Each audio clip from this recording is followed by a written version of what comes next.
बिस्मिल्लाहिर्रहमानिर्रहीम। अस्सलामुअलैकुम। कैसे हैं आप सब लोग? मैं उम्मीद करता हूँ आप सब लोग खैरियत से होंगे, ठीक ठाक होंगे। आज हम नावल मदारी के एक न्यू एपिसोड शुरू करेंगे।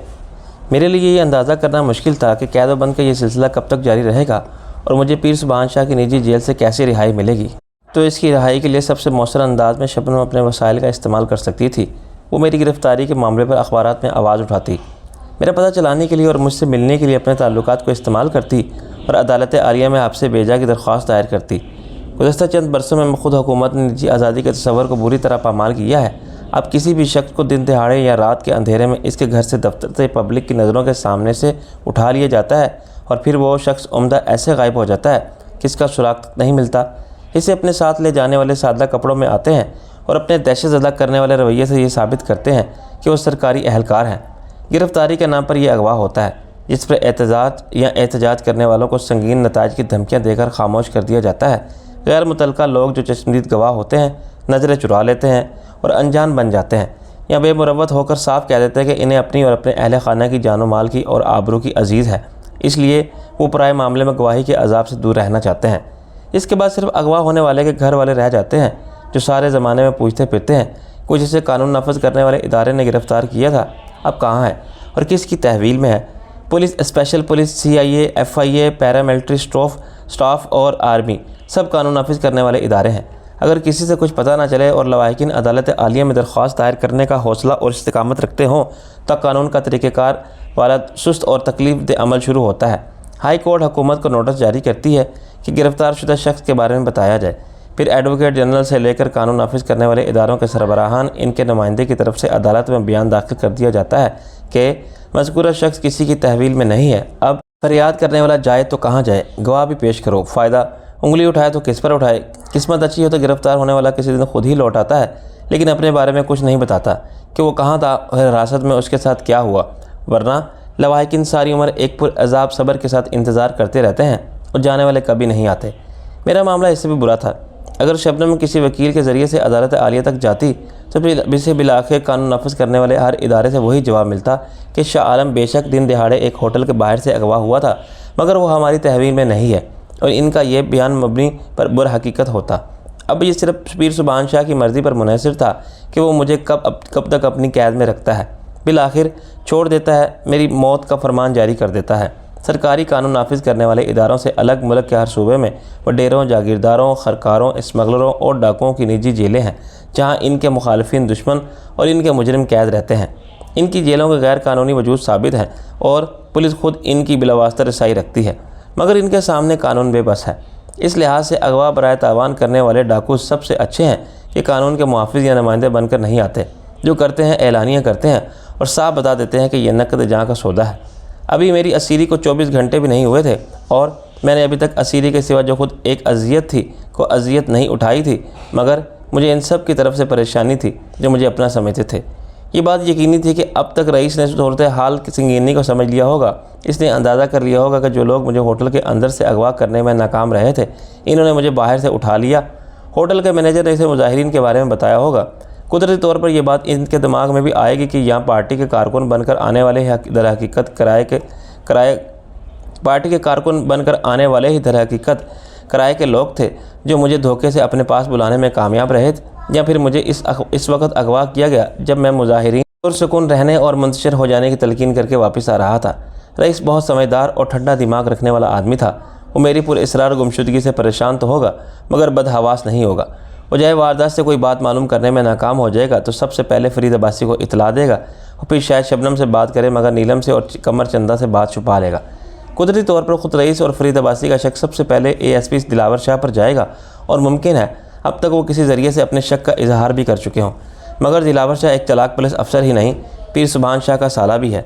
नज़रिया ज़रूरत का नाजायज़ इस्तेमाल तो अब बिल्कुल आम हो गया है।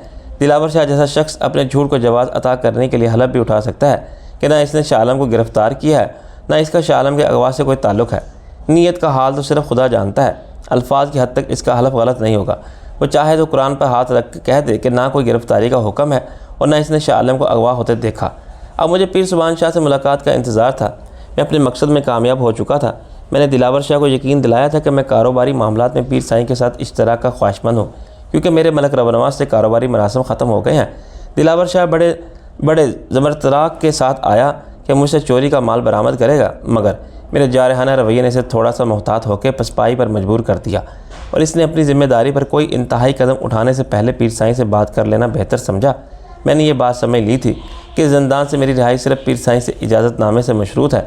इस मामले में ना मेरी होशियारी काम आएगी, न मेरी जुर्रात रंदाना और ना कानून की दस्तगीरी।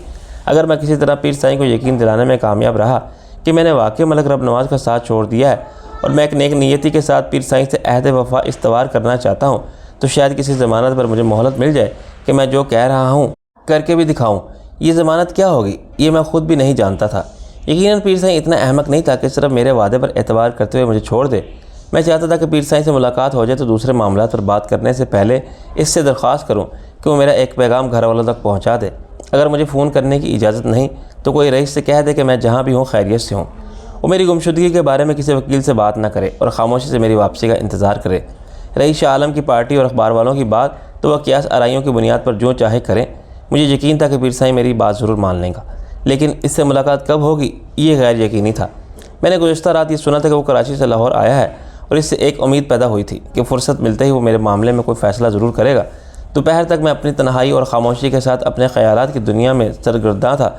मैं अपनी गिरफ़्तारी से ज़रा भी खौफज़दा ना उम्मीद नहीं था। मुझे सिर्फ अपनी फ़िक्र करने वालों की फ़िक्र थी।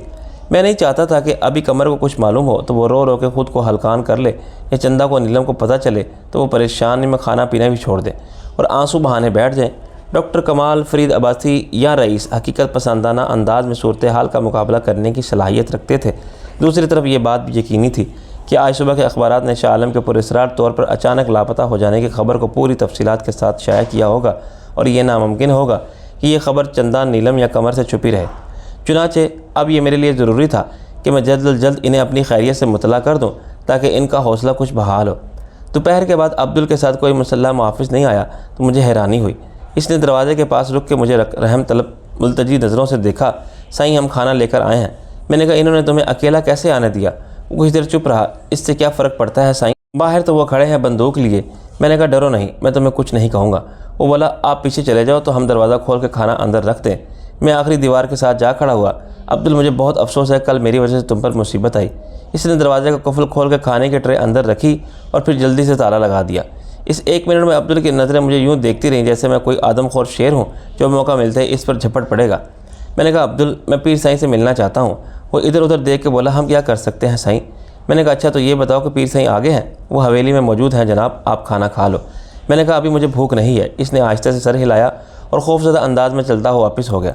मैंने खाने पर नज़र डाली। ये कैदियों वाला खाना नहीं था, ये पीर साईं के दस्तरखान पर रखा जाने वाला खाने नेमत था जिसके पुरतकल्लुफ़ मुर्गन खाने अपने इश्तिहार अंगेज़ खुशबू फैला रहे थे। फ़िक्रमंदी के बावजूद मुझ पर भूख गालिब आ गई। मैंने सोचा कि जो होना है वो तो होगा, मुझे भूखा रहने की क्या ज़रूरत है? जिस समय कुछ तवानाई होगी तो काम आएगी ना। खाली पेट के साथ तो दिमाग भी काम नहीं करेगा। मैंने मुर्ग कौरमे पुलाव और शीरमाल के साथ पूरा इंसाफ किया और बाद में स्वीट डिश से भी। आहिस्ता आहिस्ता मुझे ये उम्मीद हो रही थी कि कैद खाने में मेरे साथ एक मुजरिम जैसा सलूक नहीं हो रहा, बल्कि आहनी सलाखों के पीछे मुझे भी मेहमान की हैसियत दी जा रही है, तो इसमें पीर साईं की रजामंदी शामिल होगी। खाना खाने के कुछ देर बाद जब फिर मुझ पर गनूदगी का गलबा हुआ तो मुझे ये समझने में देर न लगी कि एक बार फिर मुझे कोई ख्वाब अवर दवा खिला दी गई है, तो इसका भी कुछ मकसद होगा। मुर्दा बदस्त जिंदा, एक कैदी अपनी मर्ज़ी से क्या कर सकता है? मुझे ज़िंदान में रखने वाले जितनी आसानी से जहर दे सकते थे, इतनी ही आसानी से मुझे गोली भी मार सकते थे। दुनिया को कभी मालूम ना होता कि शाह आलम जो दर हकीकत नासिर अजीम किसके हाथों कैसे मारा गया और कहाँ दफन हुआ। योम हशर से पहले लहू का सुराग ना मुझे चाहने वाले लगा सकते थे और वो सुराग रसां जो ज़र्रे से आफताब का पता पूछ लेते हैं। तीसरी बार मेरी आँख फिर इसी कमरे में खुली जिसे मुझे पहली बार ला के रखा गया था। मैं इसी आरामदेह बिस्तर पर रवां और अब मेरी वो हालत भी नहीं थी जो पहली बार होश आने के बाद थी। मुझे ऐसा महसूस होता था जैसे मैं सुकून की तवील नींद लेकर जागा हूँ। मैंने उठ के एक अंगड़ाई ली और फिर ये देखा कि क्या एक बार फिर मुझे आज़ादाना नकलो हरकत की आज़ादी अता हो गई है, मगर ऐसा नहीं था। एक वाशरूम के दरवाजे के अलावा तमाम दरवाजे बाहर से मकफल थे। मैंने साथ वाले ड्राइंग रूम के दरवाजे से कान लगा कर कुछ सुनने की कोशिश की तो मुझे बहुत से लोगों की बातें करने की आवाज़ें सुनाई दी, मगर वो ड्राइंग रूम आगे वाली बैठक में थे। मैं इन बातों का कोई मतलब समझने से कासिर था। कमरे में लगे हुए क्लॉक ने शाम के 5 बजाय मुझे अगवा हुए अब 24 घंटे होने वाले थे। वो काम में भेस बदल के करना चाहता था, खुद ब खुद हो गया। शाह आलम पुरस्रार तौर पर अपने होटल से गायब हो गया था कि किसी ने भी नहीं देखा था और ख़ुद होटल वाले गवाह बन गए थे। शाह आलम ने चेकआउट नहीं किया, मगर वो बाहर अपनी पार्टी के मुजाहिरीन से मिलने गए तो लौट के नहीं आए। सिक्योरिटी अमला भी गवाही देगा कि वो सामने ही मौजूद थे कि अचानक गायब हो गए। अचानक मेरी नज़र कपड़ों के एक जोड़े पर जो बड़े सलीके से इस्त्री करके मेरे बेड के पास ही रख दिया गया था, मैंने इसे उठाकर देखा। ये मेरे साइज़ का था और मुझे अपने मेज़बानों की तरफ से फराहम किया गया था। साफ़ कपड़े देखकर मेरे दिल में नहाने की ख्वाहिश पैदा हुई और मैं कपड़े उठा के वाशरूम में चला गया। वहाँ मैंने बाथ टब में नीम गर्म पानी भरा और नहाने के लिए गया। इस शाही हमाम में एक से बढ़कर एक बाथ लोशन और शैम्पू मौजूद थे। आधे घंटे बाद मैं कपड़े बदल के निकला तो बिल्कुल साफ़ था। मैंने कमरे में आते ही एएसपी दिलावर शाह को देखा, जो खामोशी से कमरे में आके बैठ गया था और सोफे पर नीम दराज सिगरेट के कश ले रहा था। मुझे शुबा हुआ कि शायद इस कमरे में किसी खुफिया कैमरे की आंख मुझे देख रही होगी। मुझे देख के दोस्ताना अंदाज में मगर अय्यारी से मुस्कुराया। How are you feeling now? मैंने इसके सवाल को नज़रअंदाज कर दिया। तुमने एक पीर साईं से मेरी बात की? और सिगरेट का धुआं छत की तरफ छोड़ता रहा। अभी नहीं। मैंने कहा झूठ बोल रहे हो तुम इतना इख्तियार नहीं रखते इस घर में के मेहमान को कैदी का और कैदी को मेहमान का दर्जा दे सको। वो रिठाई से मुस्कुराता रहा। मेरे इख्तियारात की बात मत करो। सारी खुदाई एक तरफ, जोरू का भाई एक तरफ। मैंने इसकी बात काट दी। कौन सी जोरू का भाई? पीर साईं ने शरह की हद में 4 तो कर ली होंगी। कोई भी बड़ा आदमी 4 छोड़ दे 10। घर की मालकन वही समझी जाती है जो ख़ानदानी होती है और पहली होती है। मैंने कहा तुम्हारे अतवार में मुझे कोई बात ख़ानदानी नहीं लगती। ये इसके लिए गाली थी। इसका चेहरा लम्हा भर के लिए मुतगय्यर हुआ। चलो मेरे साथ, तुम्हें पीर सुबहान शाह ने बुलाया है। इस बात का ख्याल रखना कि तुम इसकी हवेली में हो। जिस तरह तुम मेरे साथ पेश आए हो ऐसे इसके सामने बिहेव मत करना, वरना नुकसान में रहोगे। मैंने कहा मुझे प्रोटोकॉल मत सिखाओ। वो बोला यकीनन ये ज़रूरी है। तुम्हारे लिए वो शायद गैर अहम हो। एक आम आदमी जो तुम्हारा सियासी हरीफ था या कारोबारी, लेकिन यहाँ वो एक तस्लीम शुदा पीर है। जितने लोग तुम्हें यहाँ नज़र आएंगे वो इसकी कदम बोसी को अपने लिए एक एजाज़ समझते हैं। अगर तुमने इनके सामने पीर साईं की शान में कोई गुस्ताखी की या तौहीन आमेज़ा जुमला बोला तो वो तुम्हारे हक़ में अच्छा नहीं होगा। इसे टालने के लिए मैंने कहा ओके, मैं ख्याल रखूँगा, लेकिन ना मैं इसकी कदम बोसी करूँगा और ना इसके सामने दो जानों होकर और अकीदत से सर झुका के बैठूँगा। मुझे अपने साथ अंदर ले गया। हम इसी मगरबी तर्ज के ड्राइंग रूम और इससे मकसल मशरक़ी अंदाज़ की बैठक से गुजरे। बैठक में सफाई हो रही थी, जिससे ज़ाहिर होता है हाँ महफिल अभी बर्खास्त हुई है। एक मुलाजिम चीज़ों को सलीके से अपनी अपनी जगह रख रहा था, दूसरा कालीन को झाड़ रहा था, सिगरेटों के टुकड़े एस्ट्रे में डाल रहा था और तीसरा खाली होने वाले चाय के बर्तन एक ट्राली में समेट कर ले जा रहा था। दिलावर शाह मुझे हवेली के या कोठी के अकब में ले गया, जहाँ संगे मरमर के टाइलों वाला सहन था। ये हवेली का आखिरी हिस्सा था, जिसके बाद वही खारदार तारों वाली ऊंची फसील थी। यहाँ भी एक तख्त था और चंद कुर्सियाँ रखी थी। तख्त पर कालीन बिछा हुआ था और बेत की बुनाई वाली कुर्सियों पर कुशन थे। पीर साईं तख्त पर एक शाल ओढ़े बैठा हुआ था और इसके एक हाथ में रबर के पाइप वाली हुक्के की नेह थी। वो 50-55 साल का भारी भरकम आदमी था, जिसके चेहरे पर मजहबी तकद्दुस की इलामत दाढ़ी भी नहीं थी। मैंने इससे पहले कोई क्लीन शेप पीर नहीं देखा था। इसके बारोब चेहरे को जलाली अंदाज देने वाली लाल लाल आँखें थीं और घनी मूछें, जो नाक के दोनों जानिब 2-2 इंच तक फैली हुई थी। इसके सरपरस्त बहुत कम छोटे छोटे बाल थे, जिनकी सफ़ेदी इसकी उम्र के बाद स्याही पर गालिब आ चुकी थी। तख्त से कुछ दूर टाइलों के फर्श पर एक घनी स्याह दाढ़ी वाला शख्स बड़े मुअद्दबाना अंदाज में दो जानों बैठा हुआ था। वो नंगे सर था और इसके सर पर लंबे पटों वाले स्याह बाल थे, जो तेल से चमक रहे थे। वो हल्के पीले रंग के सिलक जैसे शलवार कमीज़ में था। पीर साईं के दाएं हाथ पर एक गरीब सूरत खस्ता हाल और कमज़ोर सा आदमी हाथ बंधे सर झुकाए खड़ा था और इसके साथ एक औरत खामोश खड़ी आंसू बहा रही थी। औरत के अहद शबाब का वो ज़माना तो गुजर चुका था जब इसके चेहरे की ताजगी और भरपूर बदन की जवानी दावत देती होगी, मगर वो अभी बूढ़ी नहीं हुई थी। सख्ती हालात और तफक्कुरात ने इसकी जवानी को कबल अज़ वक्त बुढ़ापे की तरफ खींच लिया था। वो अपने अंदाज़ व अतवार से मियाँ बीवी नज़र आते थे। पीर साईं के तख्त के बिल्कुल पीछे एक मुहाफ़िज़ कंधे से कलाशनिकोव लटकाए खड़ा था और दिलचस्पी से औरत को देख रहा था, जो हसीन तो खैर नहीं थी, लेकिन जाज़िब नज़र ज़रूर थी। मैं करीब पहुँचा तो पीर साईं ने सपाट चेहरे के साथ एक नज़र मुझ पर डाली और मुझे हाथ के इशारे से इन कुर्सियों पर बैठने के लिए कहा, जो तख्त के सामने दाएँ बाएँ 2 कितारों में लगी हुई थी। मैं एक कुर्सी पर बैठ गया। दिलावर शाह चंद कदम चल के गया और मुखालिफिन सिमत की एक कुर्सी पर बैठ गया। पीर साईं ने फरियादी मर्द की तरफ देखा। हाँ भाई, तो यही वो बंदा है, तू पहचानता है इसे? फरियादी ने दोनों हाथ जोड़े। बहुत अच्छी तरह बाप। पीर ने औरत से पूछा, तू भी देख ले इस शक्ल को। औरत ने रोते हुए कहा, यही है जी वो हरामी। पीर साईं के पीछे खड़े हुए मुहाफिज ने गर्ज के गाली मत दे पीर साईं के सामने। मर्द ने कहा, गलती होगी पीर साईं। पीर साईं ने सर हिलाया। जिसका दिल दुखा हुआ है, इससे मुँह से गाली निकलेगी या बद्दुआ। मर्द चिल्लाने लगा, पीर साईं, हम किसी को मुँह दिखाने के काबिल नहीं रहे। इसने बच्चों के सामने माँ की इज्जत को ख़राब की। वो बच्चे खैर अभी तक रो रहे हैं। लड़का है साल का, लड़की 14 साल की। इससे पूछो साईं, इसके घर में माँ बहन के साथ ऐसा हुआ? पीर साईं ने इसे दिलासा दिया, हौसला कर हौसला, तेरे साथ इंसाफ होगा। फिर वो दाढ़ी वाले से मुखातिब हुआ, हाँ भाई सच बोल रही है ये औरत या झूठ बक रही है। दाढ़ी वाले ने सर झुका लिया। पीर साईं गरजा, अभी मुंह से कुछ बकवास कर, तेरे में ज़ुबान नहीं है मुंह में, या निकाल के दिखाए तेरे को, डाकू होते हैं बेगैरत। डाकू ने हाथ जोड़ दिए। पीर साईं भूल चूक हो गई। भूल चूक? ये भूल चूक है? पीर साईं आग होकर बोला। बड़ाई बहू बेटी के साथ भूल चूक? बाबा कभी घर में भी की है भूल चूक? खुद को डाकू कहते हो और करते हो नामर्दों वाले काम। डाकू इसी तरह हाथ जोड़े बैठा रहा। साईं इसे माफ़ी दे दो। पीर साईं नफ़ी में सर हिलाया, नहीं बाबा अभी माफ़ी नहीं देने वाला, माफ़ी देने वाली ज़ात अल्लाह की है। फरियादी तेरे को बोल देगा जा माफ़ किया। डाकू ने फरियादी की तरफ नज़रें उठाईं तो इस इनकार में हिलने लगा। हमको इंसाफ चाहिए पीर साईं। पीर साईं ने कहा इंसाफ बराबर मिलेगा, ज़रूर मिलेगा, तो हुक्म है, आँख के बदले आँख, जान के बदले जान। डाकू चिल्लाने लगा, साईं ऐसा मत करो। पीर साईं का चेहरा जलाली हो गया। भौंकता है मेरे सामने कुत्ते, हमें बताता है क्या करो, अपनी आवाज़ कम करो वरना हमें बंद करनी पड़ेगी। डाकू सजदे में गिर गया, माफ़ी पीर साईं माफ़ी। लेकिन पीर साईं ने हुक्म सादिर कर दिया, और लाओ इसकी घरवाली को। डाकू उठ के बैठ गया। ऐसा जुल्म नहीं करो पीर साईं हम पर। पीर साईं ने दिलावर शाह की तरफ देखा। अब ये इसको जुल्म लगता है, जब इसका ज़ोर चलता था तो इसे ख्याल नहीं आया कि ये जुल्म है। दो मुलाजिम एक औरत को बाजू से पकड़ के घसीटते हुए दरमियान में ले आए। वो खासी फरबा बदन और 30-32 साल की जवान औरत थी, जिसके सामने रंग और तीखे नकोश में बड़ी तलावेजी थी। इसने आंखों में ढेरों सुरमा लगा रखा था और शोक रंग के रेशमी कपड़े पहन रखे थे, लेकिन खौफ और घबराहट से इसका हाल ख़राब था। वो मज़ाहमत कर रही थी और काँप रही थी। पीर साईं के सामने पहुँच के वो ज़ोर ज़ोर से रोने लगी। पीर साईं मेरी क्या गलती है, इसके जुर्म की सज़ा मुझे क्यों देते हो? पीर साईं ने फरमाया, इसलिए कि तू बीवी है इसकी, अगर ये मर जाए तो इसकी जायदाद और दौलत तुझे मिलेगी या नहीं, इस पर सबसे पहले तेरा ही दावा होगा। फिर इसका फ़र्ज़ तू क्यों नहीं चुकाती? निज़ाम इंसाफ के इन असूलों की ऐसी अनोखी तशरीह ने मुझे हैरान कर दिया, मगर मैं खामोश तमाशाई की तरह देखने के सिवा क्या कर सकता था। पीर साईं ने डाकू की बीवी को लाने वाले से पूछा, क्या ये अकेली आई है? एक मुलाजिम ने 10 बस्ता अर्ज़ की, आपने हुक्म दिया था कि बच्चे भी साथ लाए जाएँ, वो अंदर हैं। पीर साईं ने फरियादी को देखा, चल भाई जाके अपना हिसाब बराबर कर ले, हम तुझे इंसाफ का पूरा हक़ देते हैं। औरत फिर मचली, साईं मेरे पे इतना जुल्म मत करें। पीर साईं ने धाड़ के कहा, जुल्म हम नहीं कर रहे हैं, घर वाले ने पहल की थी, अब वो भुगतेगा।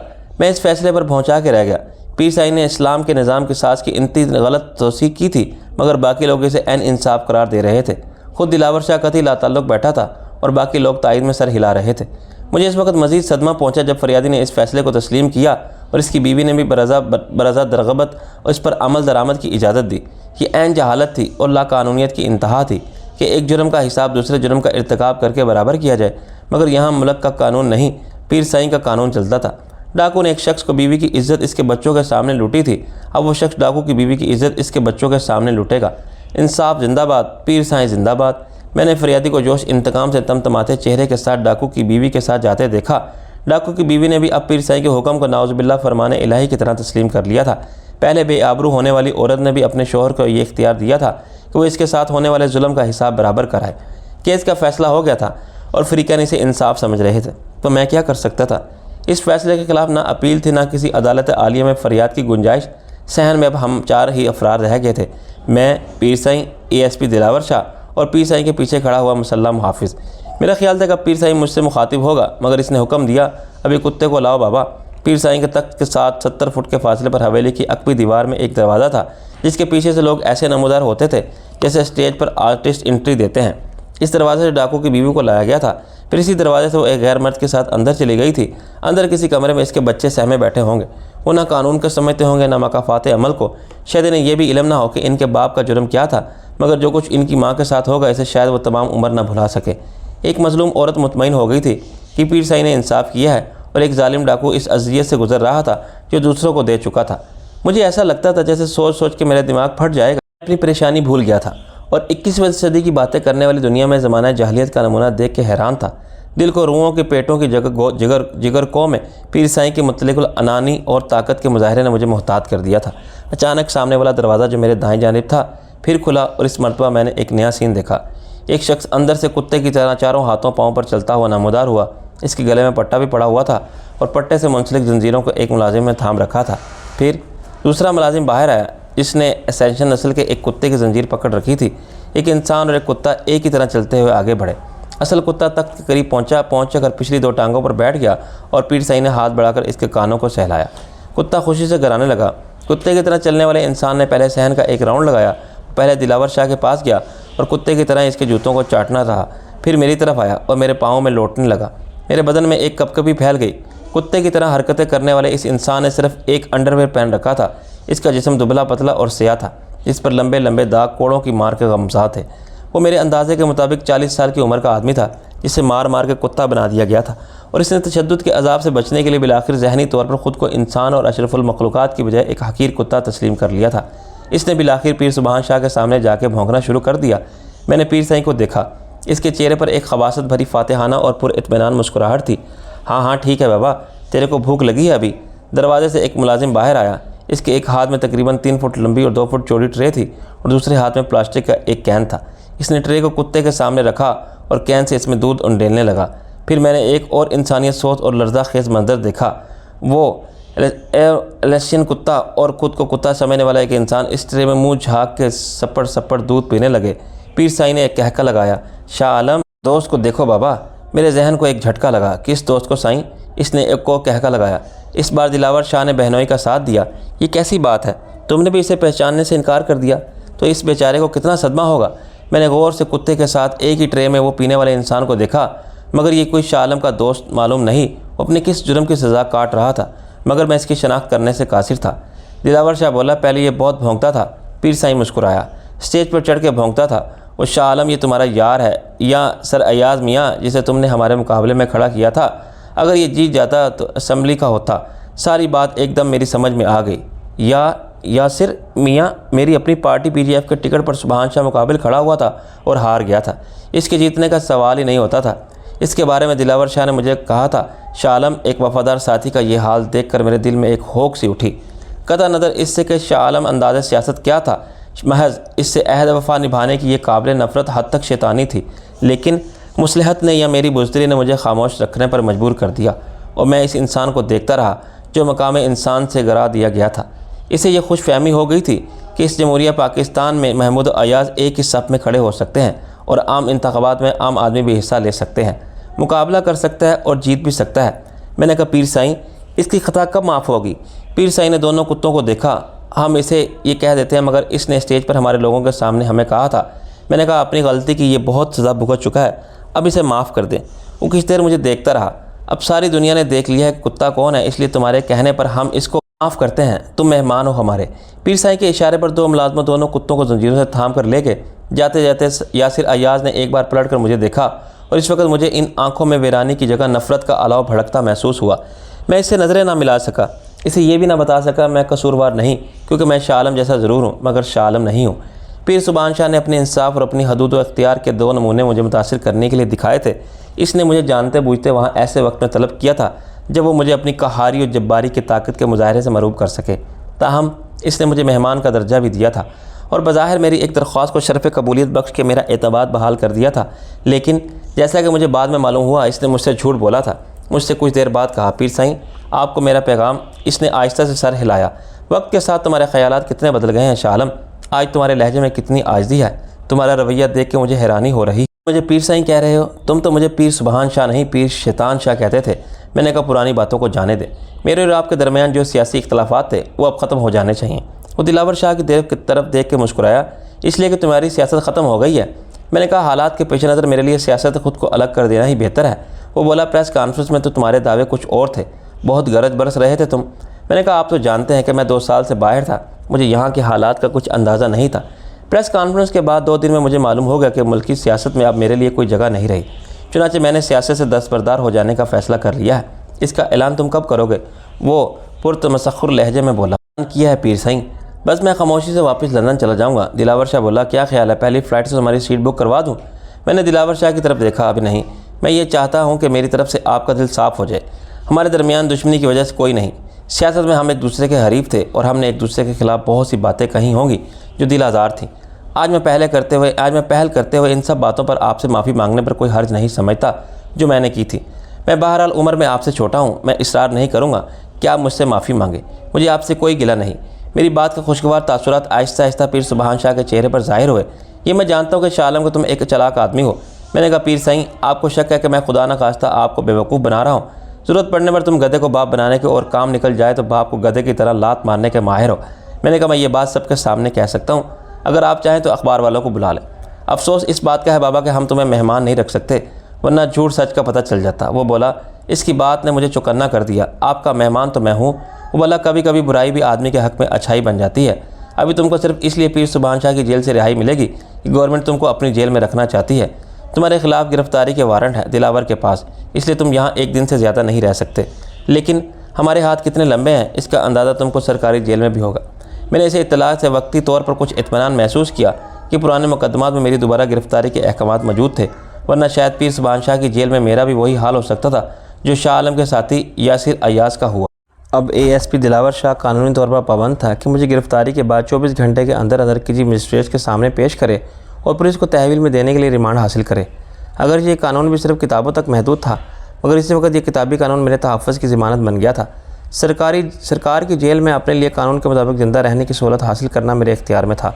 मैं अपने ताल्लुकात और अपने वसाइल के इस्तेमाल करके अच्छे से अच्छे वकील की खिदमत हासिल कर सकता था और एक कानूनी जंग लड़के जीतने की उम्मीद कर सकता था, जो पीर सुभान शाह की निजी जेल में नामुमकिन था। मैंने कहा, पीर साईं, इसमें कोई शक नहीं, कल तक हम सियासी हरीफ भी थे और हमारे दरमियान कारोबारी रकाबत भी थी, मगर आज हालात बिल्कुल मुख्तलिफ हैं। वो मारी खेज़ अंदाज में मुस्कुराया। दिलावर ने यह बात भी बताई है मुझे कि रबनवाज और तुम्हारे दरमियान कोई झगड़ा पड़ गया है। मैंने अब खुद को पूरा एतमाद महसूस किया। आप तो अच्छी तरह जानते हो पीर साईं कि 2 साल से मैं बाहर था, ये हमने सुना है। मैंने कहा, मैं लंदन में था, वहाँ मैंने शादी कर ली थी, वो नाकाम हो गई। फिर मैंने दूसरी शादी की। लंदन में मेरे क़याम के एक एक दिन के गवाह मौजूद हैं। इन 2 सालों में एक बार भी मैं पाकिस्तान नहीं आया था, बल्कि ये बात ASP दिलावर शाह से मालूम हुई है कि वो 6 लाख पाउंड मालियत के नवादरात दर हकीकत आपके थे। पीर साईं ने सर हिलाया। वो हमारे गोदाम से गायब हो गए थे शाह आलम। हमने मुहाफ़िज़ों को गफलत की बहुत सख्त सज़ा दी थी, लेकिन फिर माफ़ कर दिया। वो मलक रबनवाज की ताकत का मुकाबला नहीं कर सकते थे। मैंने कहा, आपको यकीन है कि वो नवादत मलक रबनवाज के सिवा किसी ने नहीं चुराए थे? वो गर्म हो गया। हमने पूरी तफ्तीश की थी बाबा। दिलावर ने चोरी का सुराग लगा लिया था। वो चोरी नहीं डकैती थी। रबनवाज के आदमी एक ट्रक में भर के आए थे। इन्होंने एक मुहाफ़िज़ को मार दिया, एक को वो मुर्दा समझ के छोड़ गए थे, लेकिन वो ज़ख्मी हुआ था। इसने हमला आवरों की सूरतें देखी। मैंने कहा, पीर साईं, आप जो कह रहे हैं वो सही होगा, लेकिन इस चोरी का इल्ज़ाम आप मुझे कैसे दे सकते हैं? चोर का साथी क्या चोर नहीं होता? मैंने कहा, नहीं साईं, मेरा इस चोरी के माल का क्या वास्ता? कितने सालों से मैं और मलक रबनवाज बिज़नेस पार्टनर थे। ऐसा कभी नहीं हुआ कि इसने मुझे चोरी का माल दिया हो। और क्या बिज़नेस ऐसे चल सकता है कि आज तुमने मेरे पर हक़ पर डाका डाला, कल मैं तुम्हारा माल उठा के बाज़ार पे बेच जाऊँ? इसने मुझसे इत्तफ़ाक़ किया। बिज़नेस ऐसे नहीं हो सकता। मैंने कहा, खैर, मुझे मालूम भी नहीं था कि वो माल जो रबनवाज का नहीं है, लेकिन इसकी वजह से हमारे ताल्लुकात ख़राब हुए। वो मुझ पर शक करता है, मगर वो जो कहते हैं ना, माल हराम बहुत बजाय हराम रफ्त, तो मलक रबनवाज के साथ भी यही हुआ। वो आज मेरा दुश्मन हो रहा है, ये बात मैं कैसे मान लूँ? मैंने कहा, मैं झूठ नहीं बोल रहा हूँ, लेकिन इस दुश्मनी की वजह वो जानते मुझे अनजान बन गया है। मैंने कहा, पीर साईं, सब कुछ तो अखबारों में सुना होगा आपने। वो बोला, बाबा, अखबार वालों की बात मत करो। क्या हम जाहिल नहीं कि वो कुछ अखबारों में शाया होता है कैसे शाया हो जाता है? हमारे ताल्लुकात भी हैं अखबार वालों से, हमें अंदर की बात भी बता देते हैं। हमारा एक बंदा अखबार वालों के साथ अच्छे ताल्लुकात बना के रखता है। तुम अब हमारा PRO समझ लो। वो सब कुछ खुश रखता है, सब मौका महल देख के तोहफ़े तहफ़ देता रहता है। अभी कल कालम नवीस की शादी की सिल्वर जुबली सालगिरह थी। हमने इसके साथ इसकी बीवी के लिए सोने का एक सेट भेजा। इस कालम नवीस का क्या नाम है? इसका हक्की यज़दानी। इसके एक इम्पोर्टेड सूट पे इसे एक इम्पोर्टेड सूट भी पीस भेजा है। मैंने कहा, मैं मानता हूँ कि इसने मेरी बात काट दी। तुम्हारा तो मामला ही अलग से है, तुम्हारा अपना अखबार है। मैंने कहा, मेरा ज़ाती अखबार तो कोई नहीं। मानी खेज़ अंदाज में मुस्कुराने लगा। ज़ाती ही समझो, इसकी जो एडिटर है वो तुम्हारे कब्ज़े में है। मैंने कहा, आप शबनम की बात कर रहे हैं, और कौन है जिसका कोई नाम ले? हमने किसी दाश्ता को इतना वफादार नहीं देखा, इसे ज़रा ख्याल नहीं अपनी पोजीशन का। मैंने कहा, पीर साईं, शबनम ने अपनी तरफ से कुछ भी नहीं लिखा। ये सब पहले लंदन के अखबारों में शाया हुआ था। इसमें 1% भी झूठ नहीं कि 6 लाख पाउंड का वो माल जो यहाँ से रबनवाज ने लंदन में अपने एजेंट जेम्स पॉन्ड यानी जिम्मी को भेजा था और जो दर हकीकत तुम्हारा था, यह मालूम हुआ चोरी हो गया। वो शक्की लहजे में बोला, तुम इसकी कीमत वसूल कर चुके थे? मैंने कहा, आधी कीमत, और इसके बाद माल से मेरा कोई ताल्लुक़ नहीं रहा था। इसको बाहिफाजत रखने के ज़िम्मेदार मैं नहीं, जिम्मी था। अब तो लंदन की पुलिस इसे गिरफ़्तार कर चुकी है और इसके ख़िलाफ़ सबूत खुद जिम्मी की बीवी ने फराहम कर दिया था कि मुझे 3 लाख पाउंड से महरूम करने का सारा प्लान खुद जिम्मी ने ही बनाया था। बज़ाहिर वो मेरा हमदर्द और दोस्त बना हुआ था, बल्कि मुहाफ़िज़ बन के मेरे साथ गया था। बाबा, वो सब किस्सा मैंने पढ़ा है, लेकिन इससे कुछ साबित नहीं होता। पीर साईं ने बदमज़गी से कहा। मैंने कहा, पीर साईं, क्या इससे ये साबित होता है कि आपके नवादरात मैंने चोरी किए थे? वो शशोपंज में पड़ गया। इसका माल तुम्हारे अलावा सिर्फ जिम्मी को इल्म था, मगर जिम्मी के पास वो माल होता तो अब तक बरामद हो जाता। मैंने कहा, तुम लॉर्ड प्राइस को भूल रहे हो। वो नफ़ी में सर हिलाने लगा। इसे तुम दोनों ने फंसाने की पूरी कोशिश की थी, लेकिन वो ऐसा आदमी नहीं है। मेरा माल यहाँ रबनवाज ने चोरी किया और जिम्मी को गिरफ़्तार ना होता तो मेरे आदमी इससे भी पूछ लेते, लेकिन वो पुलिस की तहवील में है और इसके ख़िलाफ़ दूसरे बहुत से संगीन मामलात हैं। मैंने कहा इसे अगर सज़ाए मौत ना हुई तो इसकी बाकी ज़िंदगी जेल में ही गुजरेगी। वो बोला, देखो शाह आलम, ये कोई परचून की मार्केट तो है नहीं, मुआदरात का बिज़नेस है, इसमें चोरी का माल कोई नहीं छुपा सकता। जब माल निकलेगा तो मार्केट में नज़र आएगा और चोर का भी पता चल जाएगा। मैंने कहा ये बात मलक रबनवाज समझ लेता तो कभी मुझ पर शक ना करता और इसके और मेरे ताल्लुकात इतने ख़राब ना होते। पीर साईं सोच में पड़ गया, क्या वाकई तुम्हारे इसके साथ ताल्लुकात इतने ख़राब हैं? मैंने कहा क्या तुम्हें सबूत चाहिए? वो बोला, तुम क्या सबूत दे सकते हो? मैंने कहा सबूत तुम खुद अपने कानों से सुन सकते हो। मेरी इससे फ़ोन पर बात कराओ, जो गुफ्तगू हमारे दरमियान होगी तुम्हारी समझ में आ जाएगी। तुम तीसरे फ़ोन पर हमारी बातें सुनो या टेप कर लो। वो कुछ कायल हुआ। इसने दिलावर की तरफ देखा। मेरा ख्याल है कि हम अंदर चलते हैं। ASP दिलावर शाह के साथ पीर सुबान शाह भी उठ खड़ा हुआ। हम इस बैठक में आगे जो सफाई के बाद अब फिर बज़ में आराई के लिए तैयार थी। पीर साईं इस कालीन पर बैठ गया जो इसके लिए मखसूस था। इसने दिलावर शाह से कहा, अब नमाज का फ़ोन मिलाओ। दिलावर ने तामील की और चंद सेकंड सुनने के बाद रिसीवर रख दिया। अभी ये लाइन बिज़ी है, मैंने दूसरे पर फ़ोन देखता हूँ। पीर सुबान शाह ने रिसीवर पर हाथ रख दिया, यहाँ से हम बात सुनेंगे, तुम अंदर जाके फ़ोन मिलाओ और किसी को चाय के लिए बोलो। दिलावर चला गया तो मैंने कहा, पीर सुबान शाह, तुम शायद इसीलिए कामयाब हो कि खुदा ने तुम्हें जहानत के साथ सही क़ुव्वत फ़ैसला भी अता किया है। तुम माकूल बात सुन सकते हो और समझ लेते हो, अपनी तारीफ़ सुनकर खुश नहीं होता। पीर सुबान शाह ने मेरी बात को खुशामदाना मतलब बरारी का अंदाज़ा नहीं समझा तो इसकी वजह यह होगी कि गुफ्तगू किसी मरहले पर ना मेरी खुद एतमादी में कमी आई थी और ना मैंने अपने खौफ को ज़ाहिर होने दिया था। शाह आलम ना पीरी मुरीदी के मामला जज्बात से उलझता था और ना कारोबार के। वो कुछ सोचते हुए बोला। मैंने कहा, पीर साईं एक बात पूछूं, माल यहाँ लाहौर में चोरी हुआ था, तुम्हें कैसे शक हुआ कि यह माल वही है जो लंदन पहुँचा और वहाँ चोरी हो गया? तुमने वो माल देखा ही नहीं था और जब तक मार्केट में फ़रोख्त के लिए पेश ना हो देखोगे भी नहीं। वो अयारी से मुस्कुराया। मेरे पास माल की एक फ़हरिस्त थी, बल्कि पूरा रंगीन तस्वीरों वाला कैटलॉग है, तुम देखोगे? मैंने कहा, ज़रूर देखूँगा। पीर साईं अंदर गया और चंद मिनट बाद वापस आया तो एल्बम इसके हाथ में थी। इस वक्त चाय भी आ गई थी। किसी वजह से दिलावर शाह को मलक रबनवाज का फ़ोन मिलाने में नाकामी हुई थी, चुनांचे वो भी हमारे साथ ही आ बैठा था। चाय पीते हुए मैंने एल्बम के सफ़ात खोलकर हर तस्वीर को देखा। ऐसा एक कैटलॉग मुझे लंदन में जिम्मी ने भी दिखाया था, जो इसको यकीनन मलक रबनवाज ने भेजा होगा। मैंने कहा, मैं ये एल्बम देख चुका हूँ। कहाँ देख चुके हो? पीर सुबान शाह ने पूछा। मैंने कहा, माल के साथ। हाँ, इसने वो दूसरा बनवाया होगा। इसने मलक रबनवाज के नाम की जगह एक ज़ोरदार गाली इस्तेमाल की। जब माल चोरी हो गया तो मैंने इस कैटलॉग की 100 कापियाँ बनवा के लंदन और पेरिस, रोम, जिनेवा और दुनिया के 10 बड़े बड़े शहरों के आर्ट डीलर्स को भेज दी थी। मुझे पूरा यकीन था कि अब चोरी का माल दुनिया में कहीं भी फ़रोख्त के लिए पेश किया जाएगा, मुझे मालूम हो जाएगा। शहर के 10 बड़े आर्ट एंड क्राफ्ट और एंटीक्स के डीलर्स ने ये कैटलॉग शहर के 100 एजेंटों को दिखाए होंगे। इस तरह दुनिया भर के 1000 एजेंटों ने चोरी होने वाले माल को पहचान लिया होगा। मुझे तो रबनवाज पर हैरानी है कि इसने बेवकूफ़ी क्यों की। आम चोर मुर्गी तो चुरा सकता है, चिड़ियाघर का हाथी या ज़ेबरा कैसे चुरा सकता है? शायद इसे ये मालूम नहीं होगा कि तुम एक कैटलॉग तैयार करा चुके हो। मैंने कहा, हाँ यही हुआ शायद। तुम जानते हो ये माल एक दिन में जमा नहीं होता, इसमें कई हफ्ते, बाज़ औक़ात कई महीने लग जाते हैं। मेरे पास जैसे जैसे माल आता है मैं इसके रंगीन फ़ोटो तैयार करा लेता हूँ, फिर इन सब को एक एल्बम में लगा देता हूँ कि इसके बारे में ज़रूरी मालूमात हवाले जमा करके कैटलॉग बन जाता है। लंदन के एक ऐसे डील ने यह माल देखा तो पहचान लिया। मैंने कहा, ओहो, तुम इस एजेंट की बात कर रहे हो? लॉर्ड प्राइस के हाथों कत्ल हुआ। इसने बता दिया था कि चोरी का माल लंदन में है। हाँ, लेकिन इस एजेंट ने अपने कमीशन के लालच में बात पहले लॉर्ड प्राइस को नहीं बताई थी।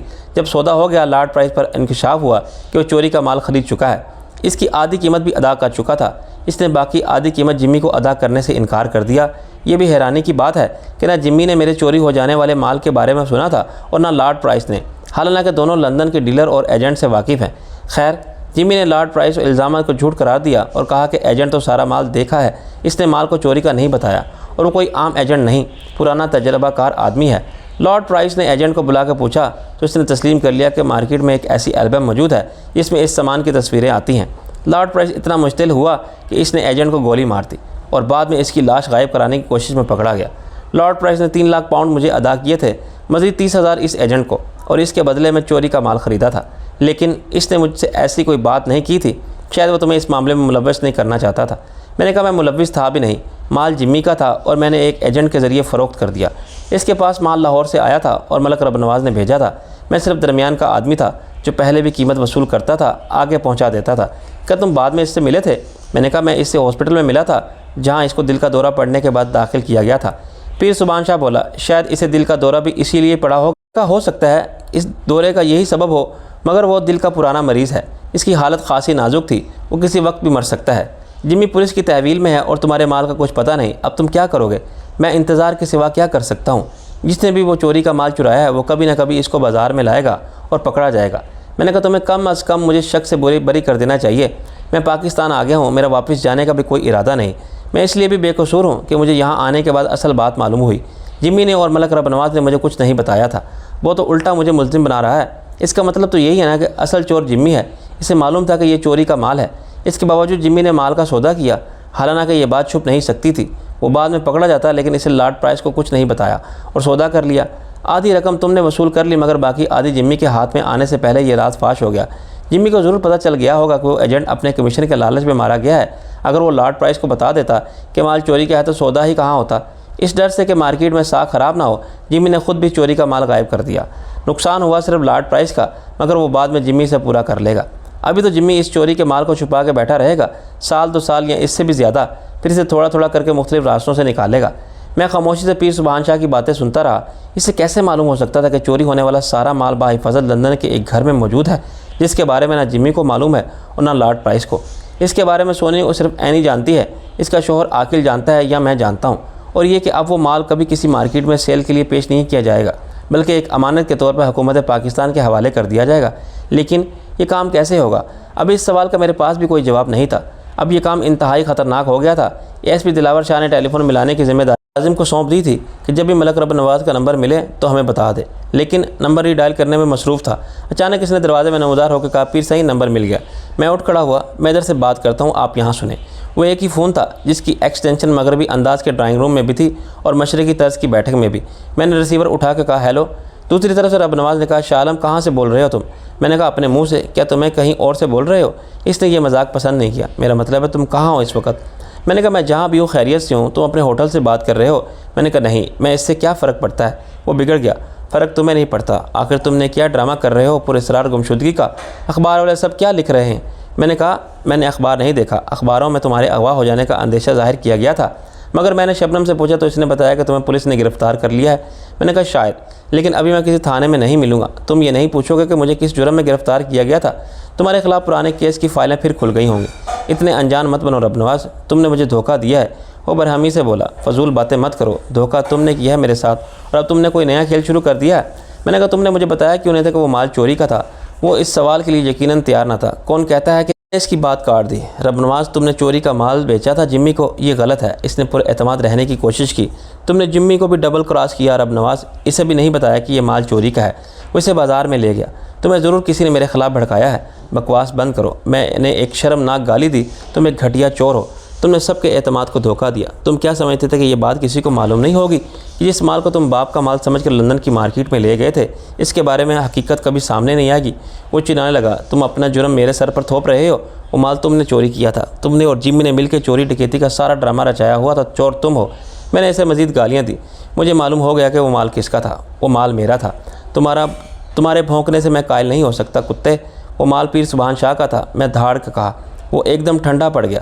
देखो, तुम्हें ज़रूर कोई गलत फहमी हो गई है, लेकिन तुम मेरे पास आओ, मैं तुम्हें असल बात बताऊंगा। असल बात तो पता चल गई है मुझे। तुमने बहुत घटिया हरकत की है रबनवाज। जिम्मी, मैं और तुम कब से साथ थे। तुमने हमारी इज्जत का भी ख्याल नहीं किया। तुमने अपनी ही नहीं, मार्केट में मेरी और जिम्मी की साख भी ख़राब की। शायद रबनवाज समझ गया कि अब इसकी बातों का जादू मुझ पर नहीं चलेगा। वो लहजा बदल के बोला, ऐसी बातें फ़ोन पर नहीं होनी चाहिए। तुम मिलोगे तो मैं बताऊँगा। अब हम कभी भी नहीं मिलेंगे रबनवाज। ज़रा सोचो कि तुम्हारे लालच की वजह से कितनी ख़राबी हुई। मुझे जिम्मी का कोई अफसोस नहीं, लेकिन तुम्हारे जुर्म की सज़ा एक एजेंट को मिली। वो अपनी जान से गया। लॉर्ड प्राइस को हार्ट अटैक हुआ। देखो शाह आलम, हम आराम से इस मसले पर बात करेंगे। मैंने जो चिल्ला के कहा, लानत इस पर जो फिर तुमसे बात करें, जो तुम्हारी शक्ल भी दोबारा देखे। वो अपने बाप का नहीं। नवाज, तुमने बहुत बड़ा धोखा दिया मुझे और इल्ज़ाम भी देते रहे मुझ पर कभी भरोसा मत करना। मैं आज से तुम्हारा दोस्त नहीं, दुश्मन हूँ। मैंने कहा और रिसीवर पटक दिया। मैंने रबनवाज से वही कहा था जो मुझे कहना चाहिए था, लेकिन इस गुफ्तगू ने पीर सुबहान शाह को मेरी बेगुनाही पर कायल कर लिया था। इसे यकीन आ गया था कि रबनवाज से कारोबारी ताल्लुकात ख़त्म करने के मामले में जो कुछ मैंने एसपी दिलावर शाह से कहा था झूठ नहीं था। जब मैं वापस उल के पास आया तो वो आपस में सर जोड़े कुछ सलाह मशवरे कर रहे थे। मैंने कहा, अब तो आपको यकीन आ गया। पीर सुबहान शाह ने सर हिलाया। मेरी समझ में नहीं आता कि रबनवाज ने तुम्हारे साथ ऐसा क्यों किया। तुम इसके पुराने साथी हो। मैंने कहा, लालच आदमी को अंधा कर देता है। अगर वो चोरी का माल मार्केट में आ जाता तो रबनवाज की साख का बेड़ा गर्क हो जाता, इससे कोई सौदा ना करता।